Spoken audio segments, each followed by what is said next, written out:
IPL 35th match Delhi capital versus sunrisers Hyderabad మధ్య జరిగింది. ఈ మ్యాచ్లో సన్ రైజర్స్ హైదరాబాద్ 67 పరుగుల తేడాతో గెలిచారు.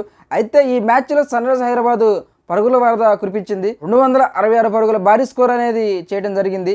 7 వికెట్లు నష్టపోయారు 20 ఓవర్లు. ఈ మ్యాచ్లో ఢిల్లీ క్యాపిటల్స్ టాస్ గెలిచి బౌలింగ్ ఎంచుకున్నారు. ముందుగా సన్ రైజర్స్ హైదరాబాద్ బ్యాటింగ్ అనేది చేశారు. స్టార్టింగ్లో ట్రావెల్స్ హెడ్ అభిషేక్ శర్మ కానీ వేరే వ్యవహారం చేశారు. జస్ట్ 5 ఓవర్లకి 100 పరుగులు అనేది చేశారు.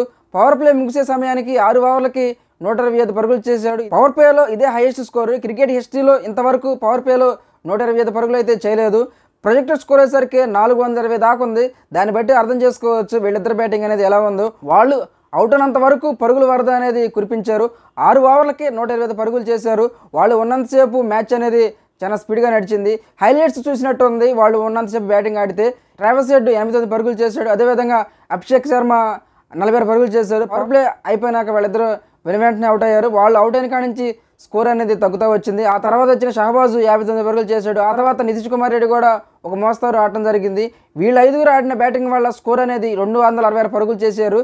ఈ ఐపీఎల్లో ఇప్పటివరకు 250+ స్కోరు 3 సార్లు సన్ రైజర్స్ హైదరాబాద్ ఆడటం జరిగింది. ఇప్పటివరకు ఐపీఎల్ హిస్టరీలో ఈ సీజన్ కాకముందు ఆర్సీబీ 267 పరుగులు చేశారు. ఇప్పుడు దాన్ని సన్ రైజర్స్ హైదరాబాద్ 3 సార్లు బీట్ చేయడం జరిగింది. కోల్కతా నైట్ రైడర్స్ ఒకసారి 272 పరుగులు చేశారు. ఇప్పటివరకు టాప్ 5 స్కోర్లు గమనిస్తే సన్ రైజర్స్ హైదరాబాద్ 3 స్కోర్స్ అనేది ఉండడం జరిగింది. ఢిల్లీ క్యాపిటల్స్ బౌలింగ్ వచ్చేసరికి కుల్దీప్ యాదవ్ ఒక్కడే 4 వికెట్లు తీసుకున్నారు. అక్షర్ పటేల్ 1 వికెట్ తీసుకున్నారు. మిగతా వాళ్ళు పెద్దగా వికెట్లని తీసుకోలేదు. అనంతరం బ్యాటింగ్ చేసిన ఢిల్లీ క్యాపిటల్స్ 19.1 ఓవర్కి 199 పరుగులు చేసి ఆల్అౌట్ అయ్యారు. క్యాపిటల్స్ బ్యాటింగ్లో కూడా జాక్ ఫ్రాజర్ ఉన్నసేపు మ్యాచ్ అనేది చాలా స్పీడ్గా నడిచింది. జాక్ ఫ్రాజర్ 65 పరుగులు చేసిన 18 బాళ్ళకి. ఈ స్కోర్ని చూస్తే చెప్పవచ్చు జాక్ ఫ్రాజర్ ఎలా ఆడాడు. అతను ఉన్నా కానీ మ్యాచ్ అనేది ఢిల్లీ క్యాపిటల్స్ గెలవడానికి అవకాశం ఉండదు. కానీ అవుట్ అయిన తర్వాత పెద్ద ఎవరు ఆడలేదు. రిషబ్ పంత్ 44 పరుగులు చేశారు. అభిషేక్ పూర్లో 40 పరుగులు మాత్రమే చేశాడు. సన్ రైజర్స్ హైదరాబాద్ బౌలింగ్ గమనిస్తే నటరాజు 4 వికెట్లు తీసుకున్నాడు. నితీష్ కుమార్ రెడ్డి 2 వికెట్లు తీసుకున్నాడు. మయాంక్ మార్కండే 2 వికెట్లు తీసుకున్నాడు. ఈ మ్యాచ్లో సన్ రైజర్స్ హైదరాబాద్ 67 పరుగుల తర్వాత గెలిచారు. ఈ విజయంతో సన్ రైజర్స్ హైదరాబాద్ ఇప్పుడు టేబుల్లో 2nd పొజిషన్లో ఉంది. దీన్ని బట్టి అర్థం చేసుకోవచ్చు సన్ రైజర్స్ హైదరాబాద్ ఎలా పర్ఫామ్ చేస్తుందో.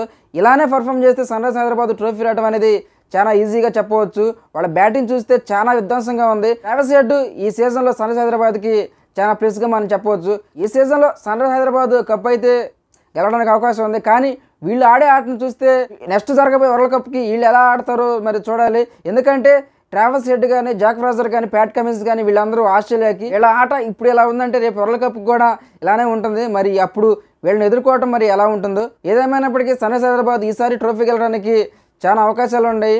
వాళ్ళకి మెయిన్ బలం బ్యాటింగే. బౌలింగ్ అంతగా లేదు.